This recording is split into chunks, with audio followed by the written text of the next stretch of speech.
All right, we're back. Episode 16, the Pinch Talk podcast with Mario and Pat. And I mean, y'all knew last week I went solo, kind of did a whole episode uh, on my own. There was actually some very interesting shit, to mention in that podcast. Whole Manfred conversation. I had a lot of fun with that. But today we get the anticipated return of the one, the only, the man, the myth, the legend, Patrick Ellington. How you doing, fella? I'm good, man. I appreciate you holding it down last week without me. Cause I had some shit going on. I really appreciate what you're doing with the threads and everything else, man. You really, you like you keep this shit together, honestly. And I'll be all over the place. So, I appreciate you, man. You're my brother. It's kind of crazy that this was some random shit we just did together after I saw you talking about baseball. And how far we come, pause as a group, as a duo. I'm just That was almost crazy right there. yeah, man. I had to. That one was real bad. That one was awful. But I'm just, I appreciate you, bro. You are the shit. Like you are that dude, man, for real. But we gonna do something. Man, we golden, bro. We killers. We stay on this shit, yeah, and that's what absolutely. we do. Absolutely. You know That's what it is. Fuck we do. We're built for this. Absolutely. We got a lot of shit to cover. We got MLB trade deadline. We got 2 weeks left in the season. We got a whole shit ton of injuries to go over, amongst a lot of other things. So let's get to it. All right. So with that out of the way, let's kind of get into it. Like Pat said, there's a lot of shit to talk about. So let's just go. I'm just going to go, a quick little recap of how the divisions are looking. Just very quick so y'all can see kind of where the situation is. The American League, you got the Rays leading the East. Then you got the Blue Jays, which we're going to probably talk about because they've been a, pretty surprising team. The Yankees, which will also get mentioned because, their fans are pretty dramatic and they don't struggle. Then the Orioles and the Red Sox, which suck. The Central, very interesting division. You got the White Sox leading it, the Twins right behind them, the Indians / Spiders / Cleveland baseball team. A couple games back, they've been struggling recently, which I'm sure Pat is delighted about. Then you got the Tigers and the Royals, and in the West, you got the Oakland A's, which we'll also talk about because of a certain injury. Then the Astros really struggling. The Mariners are actually playing pretty good baseball right now. A lot of young guys, playing really well. The Angels just beat the Rockies in the series, and they're actually not being shit, which is good. And then the Rangers, which we'll probably both shit on. In the National League, you got obviously in the West, you got Dodgers. I sounded mad British right there. You got Dodgers, Padres, then the Giants, damn near 500. Rockies suck. Diamondbacks, 5th in the West. East, you got the Braves, then the Marlins, actually 23-21, which is very impressive. Then the Phillies right behind them. The Mets are the Mets, and the Nationals having a classic World Series hangover. Then the Central finally. The Cubs, the least imposing 28-20 team I've seen in a while. The Cardinals, then Brewers, Reds, which have been disappointing, and then the Pirates, which, we all know the Pirates are terrible. So with that out of the way, do you want to get to the news about postseason first, or do you want to do the breakdown of the trades and because they actually involve your team once again? So which one do you want, man? I think we should go over the trade deadline first, and then we can segue into the bubble, because just from a chronological time standpoint, going over the trade deadline it sets up the picture of how teams are going to look for the rest of the season, and then we just segue into the postseason bubble. So that's fair. Okay, that's fair. I think we can so actually go ahead, because most of the big trades involved the Padres, just so y'all know, and one of the big ones involved your team. So you can get on that first, and then we can actually mention, just so people know, other, some of the other trades that, they're worth keeping an eye on. But the big one is obviously Padres and Spiders. I love calling them that. So yeah, man, like go ahead, like floor is yours. So what you got? The San Diego Padres, just for some background context, you guys, the San Diego Padres and the Cleveland Baseball Club have made 5 trades in the last 25 months. The last 2 years, basically, somewhere in there, 5 trades. It goes a little bit farther than that, but this trade. So last year, the Cleveland Baseball Club, the Padres, and the Cincinnati Reds had a 3-team deal centered around Trevor Bauer going to the Reds, Franmil Reyes going to Cleveland, and Taylor Trammell, an outfield prospect, a really good outfield prospect, going from Cincinnati to the Padres. This year, another starting pitcher of the Cleveland Baseball Club has been traded. Another elite starting pitcher. Okay, so here's the whole deal. There's a lot of names. The Padres acquired Mike Clevenger, Greg Allen, and players to be named later. And a rumor is the player to be named later is Matt Waldron, a relief prospect. It has been traded from Cleveland to San Diego, and San Diego gave Cleveland Austin Hedges, a catcher, left fielder Josh Naylor, with left fielder / first baseman, right-hand pitcher Kyle Quantrill, shortstop Gabriel Arias, left-handed pitcher Joey Cantillo, and an infielder Owen Miller, who was a shortstop / second base prospect. So with that trade, Austin Hedges was expendable after San Diego traded for Jason Castro and Austin Nola.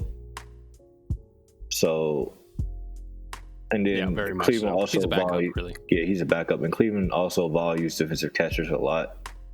So I understand it. And besides Roberto Perez, Austin Hedges is probably the other really elite defensive catcher, all around elite defensive catcher in baseball right now. Maybe JT Realmuto you could throw in there too. But to me, the main piece in the deal in the return for Cleveland is probably shortstop Gabriel Arias. And with this trade, you see the Cleveland front office doing what they do. They stick to their model and what they prefer. They like young players. They like young infielders and young pitchers.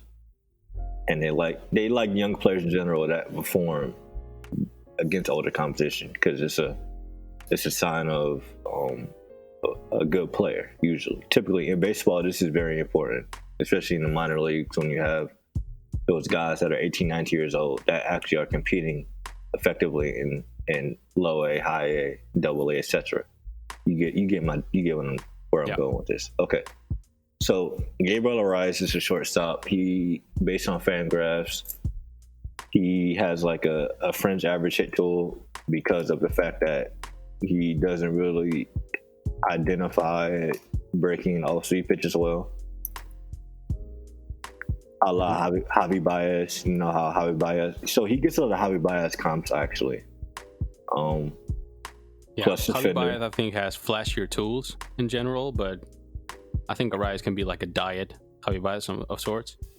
I think Arias is pretty similar from a physical standpoint, athletic standpoint to me, because they're the same size. They're about 6'1", 6'2". Arias profiles as a 60 grade fielder with a 60 grade arm. They say his arm has a lot of carry for a shortstop. He's not going to steal as many. He might not be he might not have the base running value Javi Baez adds for the flashiness, but I think he can be equivalent volume maybe. The thing with Gabriel Arias, the Padres had him do. The Padres were so worried about him identifying breaking and off-speed pitches that they had him do virtual reality training in order to identify spin better. Oh damn. Yeah, and apparently based on the response to that and how well he did, they promoted him to the alternate site this offseason. So that's a good sign there. Gabriel Arias last year in High A in California League put up a .302 batting average, 33 33.9 on base percentage with a 470 slugging for 120 WRC plus. He put up 17 home runs as a 19-year-old. And he actually dropped his K rate by about 4% from 29 to 25. And his walk rate was about 5%. And his batting average on balls in play was about 378. So that's about as Javi Baez as you can get without 40 home runs. Because when Javi Baez was in the minors, he destroyed in the minor leagues. Like, I think one year he had like 38 home runs or something. Now, I'm not saying he's going to put up Javi Baez. We're going to check out the numbers on that. Because nobody is. Javi Baez is just different. But they're both loose, fluid athletes, big frame, fluid swings. They're gonna provide volume on both sides of the ball. Now, the thing with Gabriel Rice is he put up 128 strikeouts in 120 games last season. You got to put the ball in play more. You have to. But everybody, if you don't walk at all, like he does. Yeah, if you're gonna strike 120 times, you're gonna want to walk around 80 times at a minimum. So the Javi Baez comps are legit apparently, but at the same time, prospects like this, they can burn out really quickly if they don't make adjustments in the minors or even if they make it to the majors. So what I'm trying to say here with Gabriel Rice is there's a high variance, but the ceiling is a Javi Baez, maybe all-star caliber shortstop, plus defender and a plus bat. But there may be the strikeout issues will probably stay. But if you can make adjustments and tone them down a bit, but at the same time, Cleveland, they picked a guy that they can max out. Like, they know what to do with their shortstops. They have last 3 decades, their main shortstops were Omar Vizquel, Asdrubal Cabrera, and Francisco Lindor, with cameos from Johnny Peralta and Jose Ramirez. That's about as good as you can get. So I'm optimistic. I really like the trade. Know what they're doing with young middle infielders, basically. Absolutely, for sure. And on to the next player. They picked up Josh Naylor, who's cool fact. He's Canadian. He's the brother of top Cleveland Baseball Club top prospect, Bo Naylor. He's his older brother. He's a left fielder / first baseman.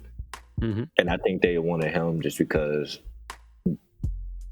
Josh Naylor hasn't really got a lot of playing time in San Diego just because who they have in the outfield.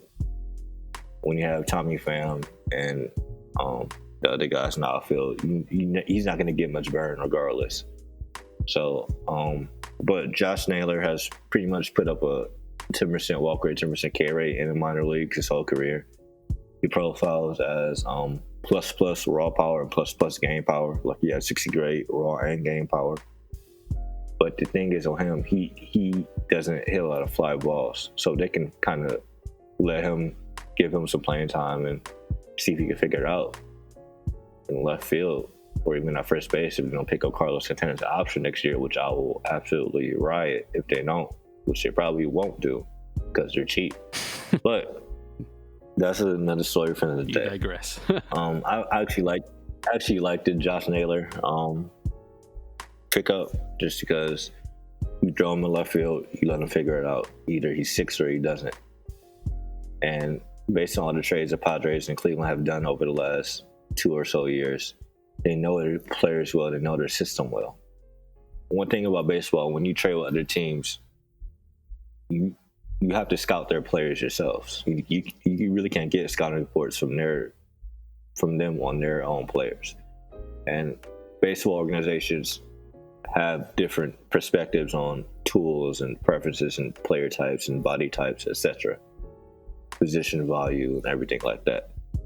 So having success by knowing the system real well and keep on going back to it. The way that Cleveland goes to the Padres system and picks out players and trades is like how the Rays go to Cleveland system and fleeces them every time, like with Yandy Diaz and Ruben Cardenas. Kyle Contrail, he's a right-handed pitcher. He was a top 3 draft. He was like a He was like the third overall pick one year, 2016, I think, and was like a top 50 prospect throughout his minor league career. He struggled a bit as a starter in the majors. One thing with him is he has a good fastball and slider, but he hasn't picked up that third pitch, which is typically the changeup, in order to keep hitters off balance. Because in the major leagues, you need an average changeup in order to be a starting pitcher. You can't be a 2-pitch starter in the major leagues. It's not possible. Yeah, the only one that I can think of that comes even close to that is like Patrick Corbin. Yeah, and even then, he still has a decent curveball. So, yeah. Paul Contrell, he's going to slide into the bullpen this year, where he's actually been pretty good. But there is a chance he can start. And with Cleveland being able to max out starters, what looks like a guy who's a 4 or 5 starter could wind up being a 3. Because I feel like I've said this for thousands of years, that Zach Plesac and Aaron Savali and Tristan McKenzie are 4 or 5 starters, and even Shane Bieber could be a 4 or 5 starter, and then wind up being one ace in Shane Bieber's case, or a 2 or 3, or a really good 3 in Zach Plesac and Aaron Savali and maybe Tristan McKenzie's case. So he still has a lot of potential. Kyle Quantrill is really young. On to the next prospect, left-handed pitcher Joey Cantillo. He's 6'4", really lanky. Has a lot of extension on his fastball. Sits 90 to 92. He was one of the youngest players in the 2016 draft. He was like 17, I think, and he hit A ball at the age of 18, I think, and he hit high A ball and he's had one thing about him that I've kind of said on the podcast before. He has a strikeout rate above 9 and a walk rate below 3. We know that's it. That's Cleveland's profile for pitchers every single time. So with him, he has a really good changeup. He has one of the best changeups in the Cleveland farm system already. He has a pretty good fastball. The extension he gets on it make the perceived velocity faster than what it is, because he has long arms. So even though it's 90-92, it looks like 93-94 just because he's closest to the plate when he releases the ball.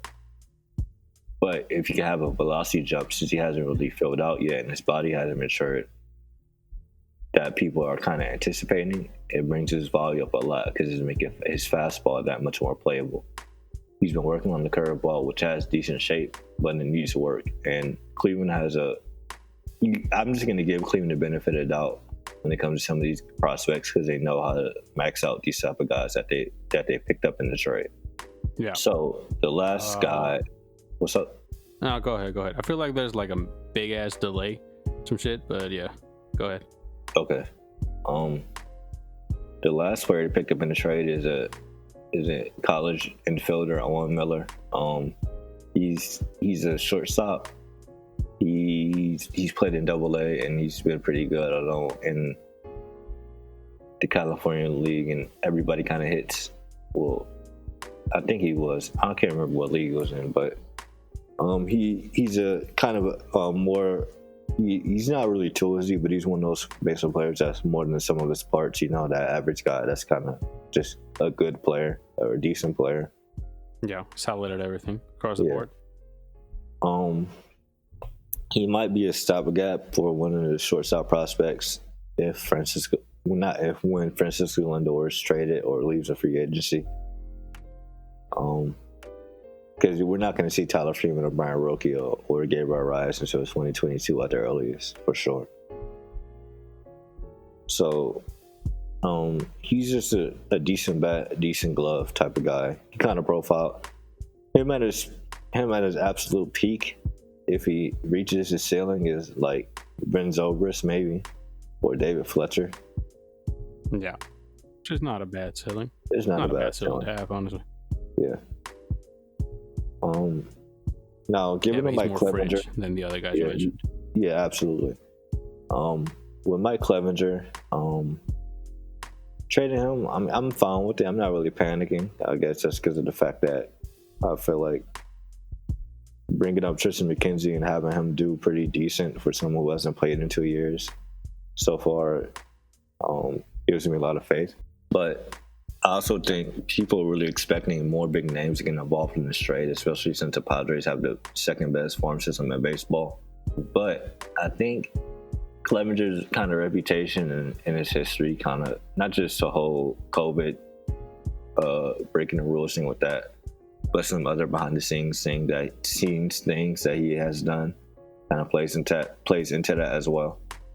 So, and I feel like Cleveland also went quantity over outright quality. So you take 6 players, a backup catcher who's an elite defender, an outfielder who hasn't really proven himself on a major league level but has a lot of potential. Same thing with the right-handed pitcher, and you get their 7th, 9th, and 11th prospects in the top 2 farm system in baseball, who actually might be really good because the Padres farm system is that talented to where if they might wind up being everyday major league players regardless.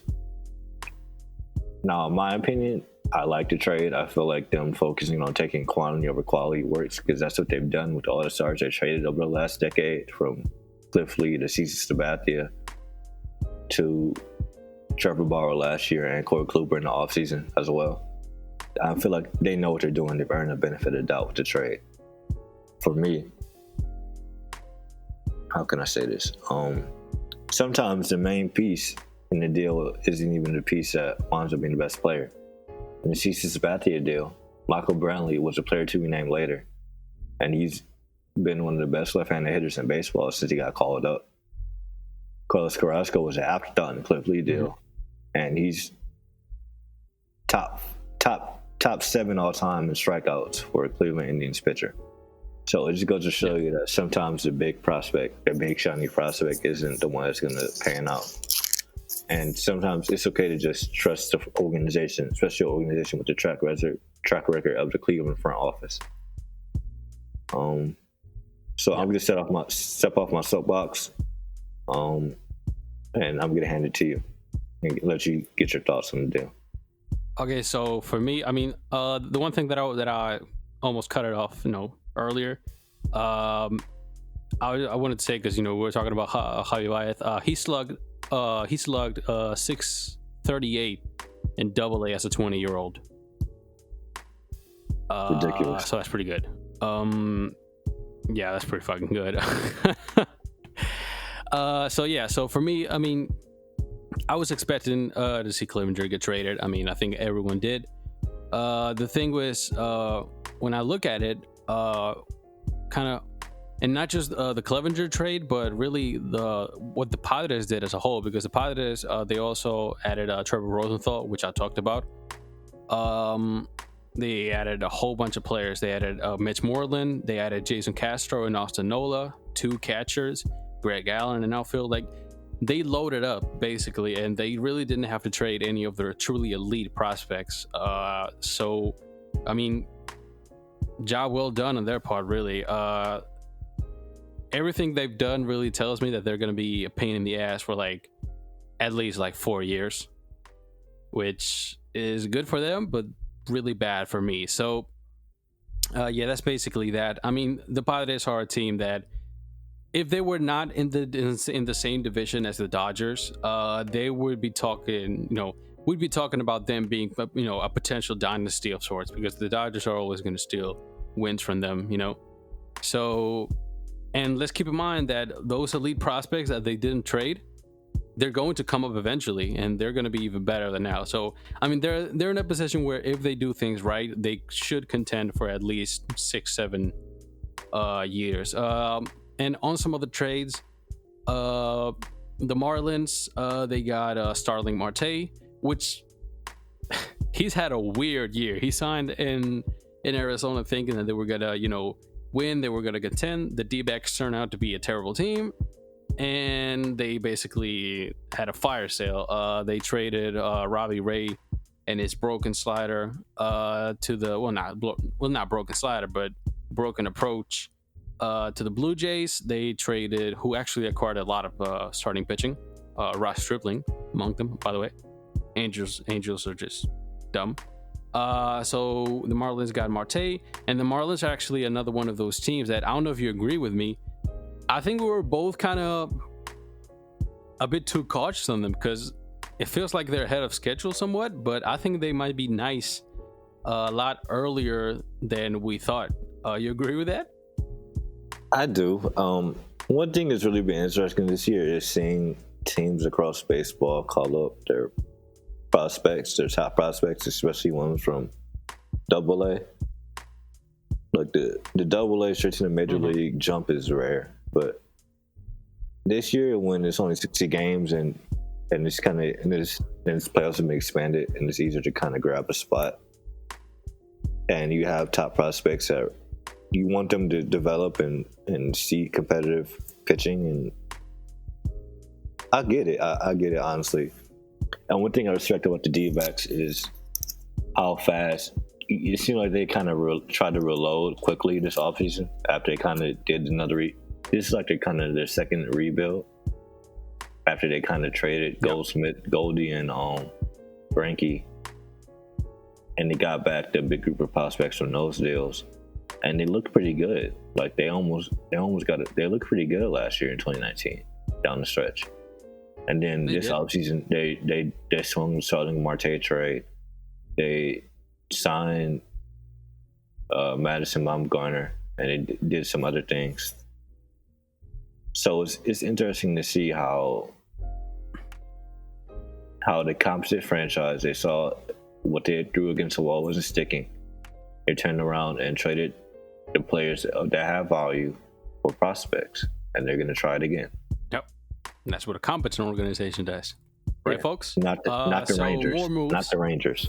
Oh yes. We got to talk about that.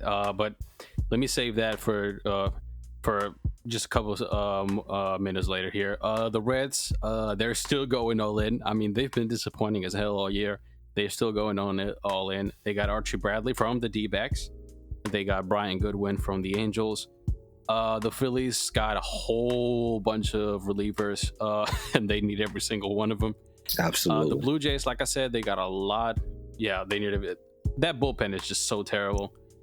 They make the Rockies bullpen look competent, and that bullpen only has two reliable pitchers. So the Blue Jays got Jonathan Villar, who's a good player. They got Robbie Ray, like I mentioned, Ross Stripling, Dejan Walker.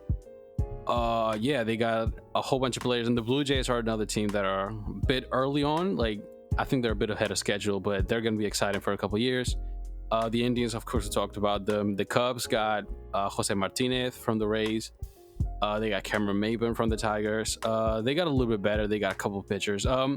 But yeah, like the big move was really the Padres just basically acquiring every valuable player under the sun, and the D-backs trading people away. So with that being said, we talked about the Marlins and we talked about the Blue Jays, and this kind of follows a trend of, I don't know if it's jumped out to you as much as it has to me, but young teams are performing very well this year, and a lot of those steady veteran teams are just falling off a cliff. Like, you look at the standings, yeah, like it's crazy. The White Sox, the Blue Jays, Seattle's doing a lot better than I thought they would. Miami, who else? Mm-hmm. The Padres. Yeah, that's those are the main young teams, and yeah, that's a lot of young teams. That's a lot of young blood replacing mediocre veteran teams. Absolutely. We're going to beat this dead horse to death, you guys, just because it's that important. But this 60-game season gives young teams a window because they're going to play hard and not going to know any better. If this was a 162-game season, I would be a lot more skeptical. Just because that second half of the season separates... About half of those teams, Yeah. For a couple of those teams. Maybe not the Padres, but the Blue Jays maybe, and the White Sox for sure. Just because the White Sox don't have enough pitching to last them for 162 games as their pitching staff stands right now. But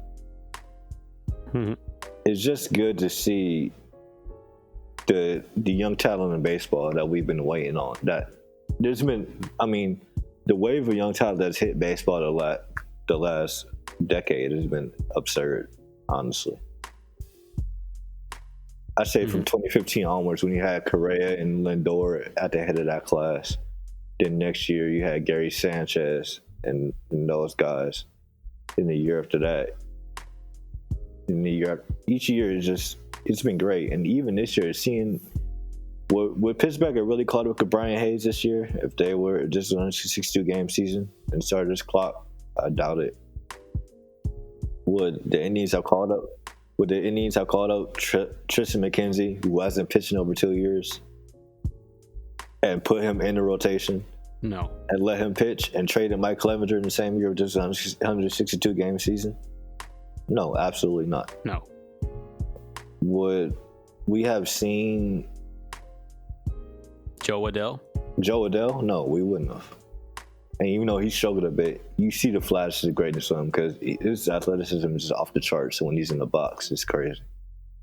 Like, yeah, the bat speed, the bat speed he gets is very, very scary to watch. I was really gonna say it's scary. Like, it's just you don't. It's just different. Even for a major league player, you don't see shit like that from anybody, let alone a 22-year-old. Mm-hmm. So yeah, like you're seeing so many of those young teams, and they're gonna get a chance to compete in the postseason. And of course, the postseason, we all know, is gonna be fucking crazy. Now, the postseason format, I feel like we've talked about it before, of course, and we're not here to talk about it because we all know is just gimmick, and it really, if this postseason format was kept the same through with 162 game season, it would completely make the season just irrelevant. So that's why it needs to go. But for this year, it's fine. So that format, there's some news with that. Now, we've also talked about how MLB didn't do a bubble, of course. NHL did. NBA did as well. The NFL is doing their season without one, and we'll see how that goes. MLB wised up, and they knew that they can't risk the postseason being stopped by a corona case, which would, stop the money coming in from the TV deals, and they can't afford that. So they've decided to do bubbles. Now, they've picked a couple of ballparks for this. They've picked actually 4 established ballparks for this. So I have the tweet right here from Jeff Passan, and I'm just going to read out the ballparks and, the series that we're. So the wild card series, we all know, 1 plays 8, 2 plays 7, 3 plays 6, 4 plays 5. They'll be, all 3 games will be played at the home parks for the number 1 through 4 seeds. That's standard. But then when you start getting into the division series, that's when the shit gets interesting. So the NLDS and the ALDS. The NLDS will be played at Globe Life Field. That's the Texas Rangers ballpark, the new ballpark. And the other NLDS will be played at Minute Maid Park. So you got 2 American League ballparks for the National League Division Series. And you guessed it, in the American League Division Series, you got Petco Park and Dodger Stadium. I think it makes perfect sense. We can talk about it afterwards. The NLCS will be played at Globe Life Field once again, Texas Rangers ballpark, and the ALCS will be played at Petco Park. Which, by the way, I'm very surprised they picked Petco Park and not Dodger Stadium. And then the World Series will be at a neutral site because the Texas Rangers suck and they're not going to make the postseason. And yeah, so it will be played at Globe Life Field. And speaking of, goddamn, I actually forgot to shit on the Rangers. I just went into the bubble news and forgot to shit on the Rangers. You want to do that right now? You want to go first on that? Absolutely. Yeah, go first on that. All right. So the Rangers have been in a rebuild since 2016. Yeah, 2016, because they had those 2 years when they got smoked by the Blue Jays. Blue Jays. Yeah, the Blue Jays cooked them. That Jose Bautista bat flip is just amazing. That shit is amazing. But historic shit. Yeah. So the Rangers actually have a good group of veteran players that they could have traded. Last trade deadline, this offseason, and this trade deadline. Their names are Mike Minor, Joey Gallo, Lance Lynn. Now, why haven't you traded Lance Lynn yet? Like, you could have traded him in the offseason. You could have traded him, got prospects for him, because he's been one of the best pitchers in baseball this season too. Now, while he is very inconsistent, his stock was actually pretty decent this year, was it not? He's healthy. He's a workhorse starting pitcher. Every team needs that. Yeah. You could have get him to the Yankees for Clint Frazier and Miguel Andujar, and you take that because you're the Rangers. You don't have anybody else on your roster. No. Yeah. The Joey Gallo trade, not trading Joey Gallo, I kind of get because his stock is kind of down this year because of the injuries and everything. But at the same time, what are you keeping him for? Like, you really have no reason to keep him. You could have traded him in the offseason too after he had hamate surgery and got a lot for him. But to the casual fan, Joey Gallo isn't that good. But to people who actually know the game, he's a plus defender in the outfield who can actually play center field in a pinch for you if you need to. He has a bazooka for an arm, and he hits home runs and walks a lot. He's a stereotypical three true comes hitter that can play plus defense in the outfield. Yeah, he's not Adam Dunn, folks. No, he's not Adam Dunn. He's Adam Dunn with the glove. Yeah. And you take that because there's a value in that, whether you agree or disagree. I don't give a fuck if he has a 216 batting average. The man gets on base and he hits 10. I still think they trade him in the offseason. I do too. If they don't, then the Rangers are just extremely incompetent. They just need to delete the franchise if they don't trade him in the offseason. It makes no sense. And they traded Mike Minor too, which makes no sense. Because they could have traded him last year when the stock was actually up. And you could have got some for him, but no, you wait a year too late and you get two bullshit prospects from the Oakland A's for him. Because he's having an awful year this year, which is stupid, absolutely stupid. People need to, it's just completely incompetent. It reminds me of the Rockies holding on to Cargo until he literally couldn't play anymore for 4 years too long. That was bad. Anyway, because when he was at his peak, you guys could have got a lot of value for him, a lot. Because you really don't see lefty hitters like that who doesn't have a major platoon split. And he was a pretty good outfielder. All-star. But anyway. The Rangers. I mean, we're kind of like, sorry to cut you off because I'm cutting you off without knowing because I can tell there's a delay. So the Rangers, they're just extremely incompetent. I get it. They're at a new ballpark. They don't want to go to a new ballpark and immediately tank. But just do it, man. Like, it doesn't make sense. The next time you're going to contend will be in 2025 at best. So, just take the L's, move on, and blow it up, which could be applied to a couple teams, including a purple pinstripes rocking one. But, so that's that. So, moving on from that, because they remind me too much of my team. So, the bubble news that we talked about, of course, I found it interesting, the ballparks they picked. The locations don't surprise me. Texas and Southern Cali, as was, the rumor everywhere, pretty much where you look. I think it's going to be interesting to see teams play at basically neutral sites because American League teams don't play the NL very often. And it's going to be pretty interesting. And the fact that the World Series is at a neutral site, that's interesting, especially at a park that's closer to a pitcher's park than a hitter's park. So I don't like the Petco Park. They could have picked any other park on the West Coast in the NL. Well, all the baseball parks in the West Coast are pitcher's park. Yeah, I mean, Dodger Stadium is more neutral, like whether it favors hitters or pitchers. But I mean, you know better than me since that's your division. But Petco Park is just awful. Nah, Dodger Stadium's a pitcher's park. Dodger Stadium's a pitcher's park, 100%. But Petco Park is just carnivorous. It's death for right-handed hitters. Yeah, and I just don't like the Petco Park thing because I don't know. I may be biased. I'm just really thinking about all the teams in the AL and how many right-handed hitters are on those teams. And I remember somebody saying that I remember someone on Twitter saying that someone should make a ballpark factor list for all the parks they choose and how it relates to each team in the postseason. Because that'll be very interesting to see who that falls in favor of and who it doesn't. Because we all know sports has a bias towards the superstar teams. So the fix could be in. To be fair, Petco Park is not the cavern it was 10 years ago. That's true. Because I think they made some changes. They did move on the walls up or something.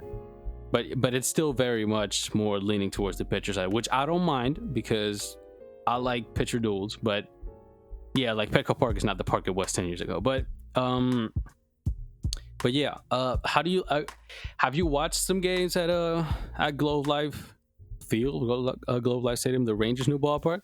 I've only watched Mike Trout and the Temptations, but one thing I really liked about the old Ranger Stadium was how fast the infield played, because it was so hot and the ground got so hard and stuff because of the sun baking the dirt.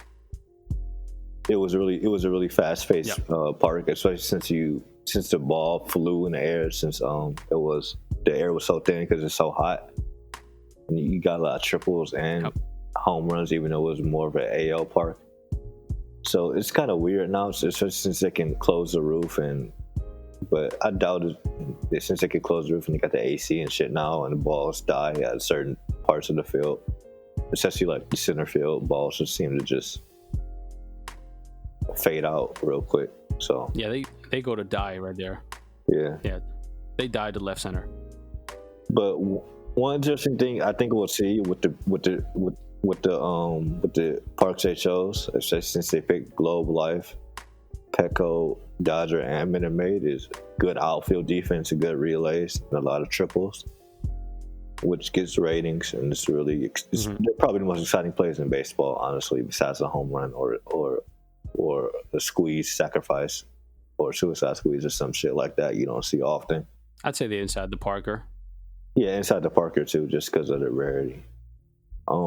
But you get what I'm saying. I feel like they're setting up to where they're trying to get as many exciting baseball players as possible, since they know they're going to get good TV ratings.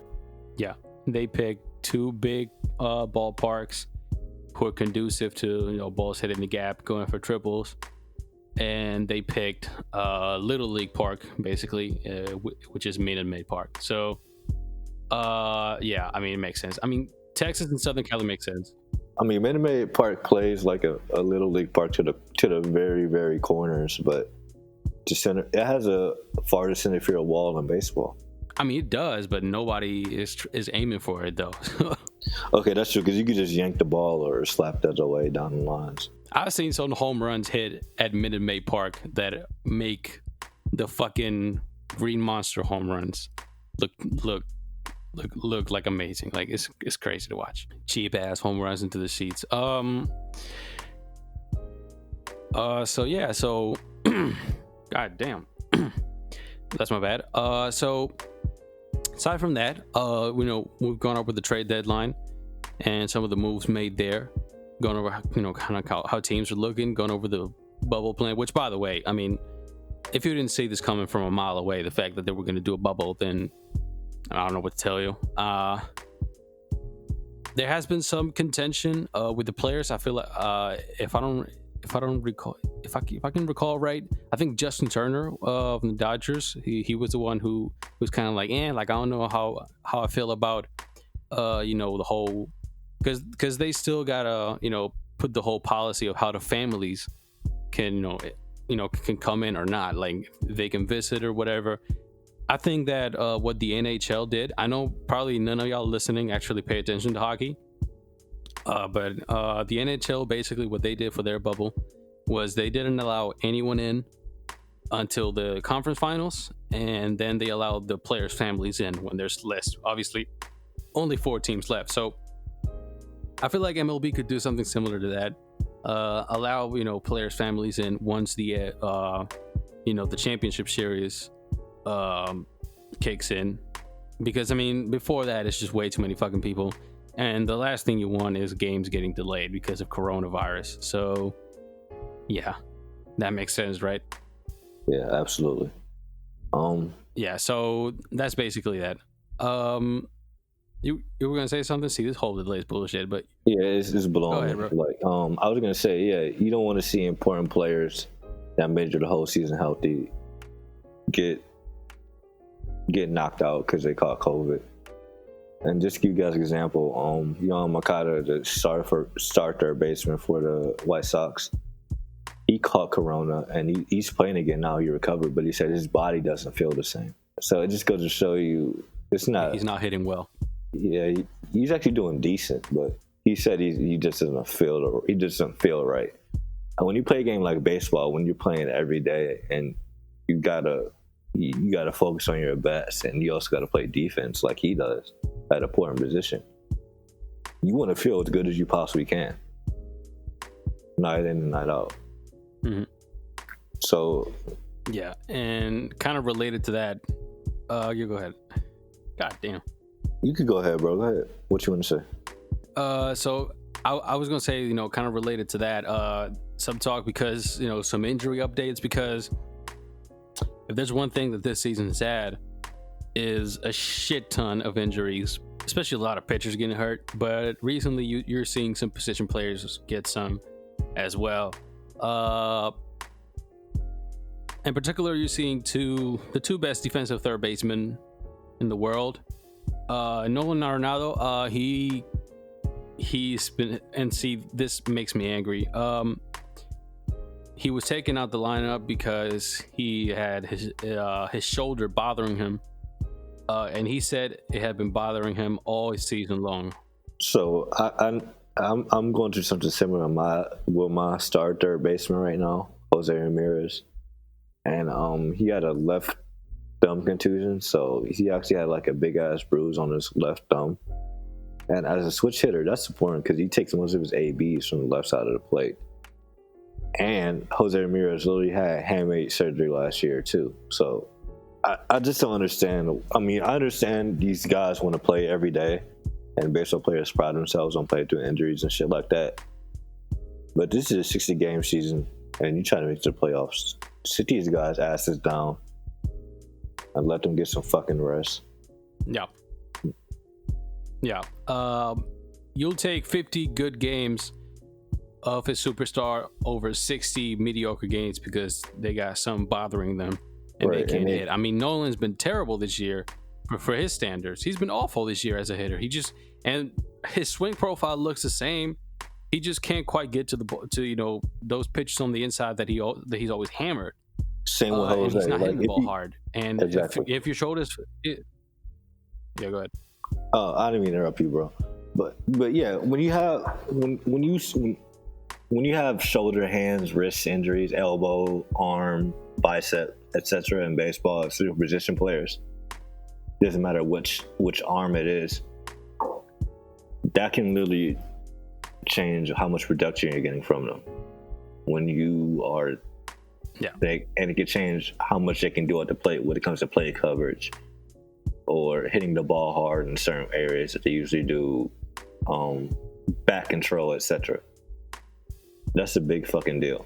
Especially for a guy like Nolan Arenado, whose swing basically has no involvement of his wrists or hands whatsoever.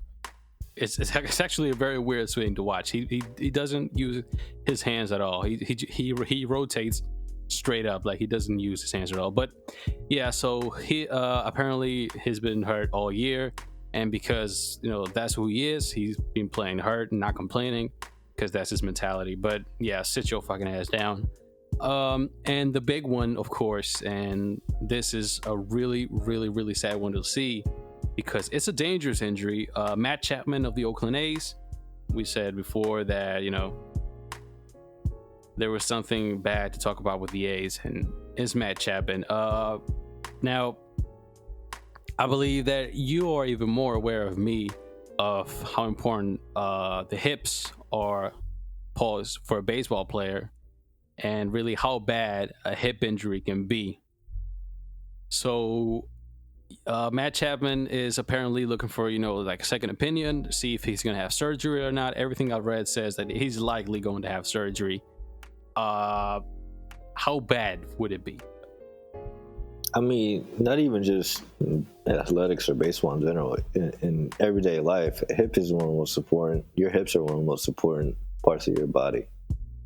And for someone that plays a lot of position like he does at third base, and how you use your hips to rotate when you're swinging a baseball, that can ruin his career or inhibit him from being a you player. Saw Bo Jackson.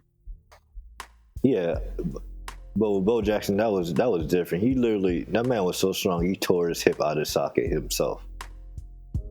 Like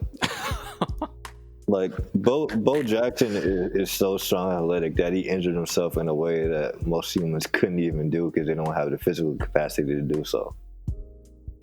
Like, he was dragging a grown ass man that was a football player. Like, his body couldn't physically handle itself. Like, that's pretty much what I got. If you look at that, I know you've seen that play before when he was dragging that man halfway down the sideline. Yeah.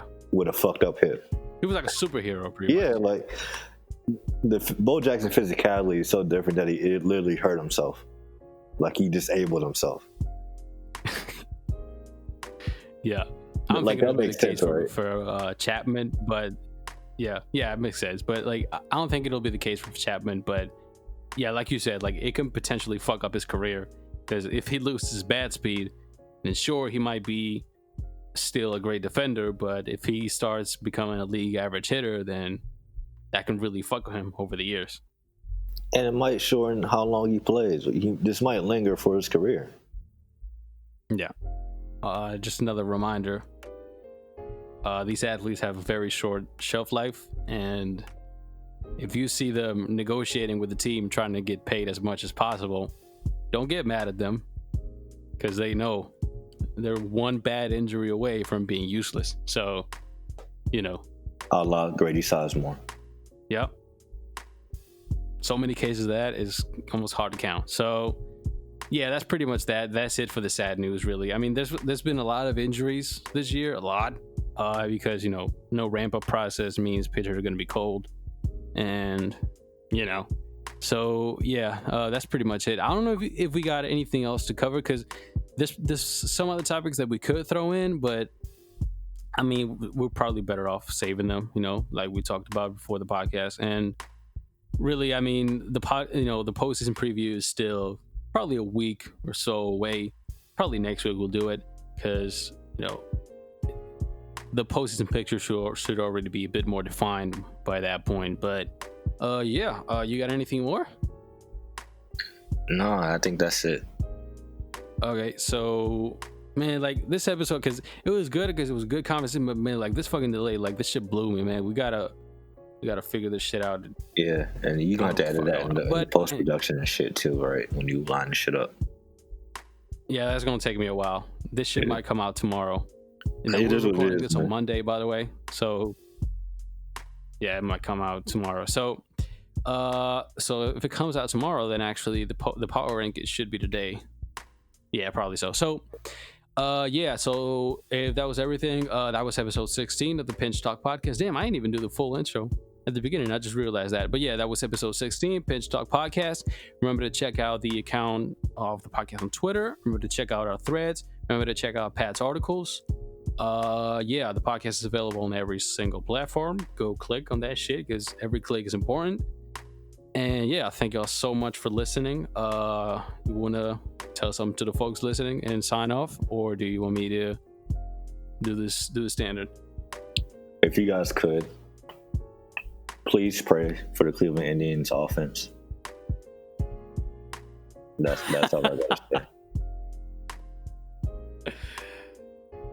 Oh shit! And if y'all guys could, please pray for Jeff Bridich to get fired and for Mumford to sell the team and for my pain to be ended. Robert Manfred. So yeah, Rob that Manfred was episode 6. too. Yeah, Rob Manfred needs to get his ass launched into space. So yeah, that was episode 16 of the Pinch Talk podcast. See how I can actually edit this because man, this is blowing minds. But anyway, so yeah, thank y'all so much for listening, and that was it. Man, this was some weird shit. God damn.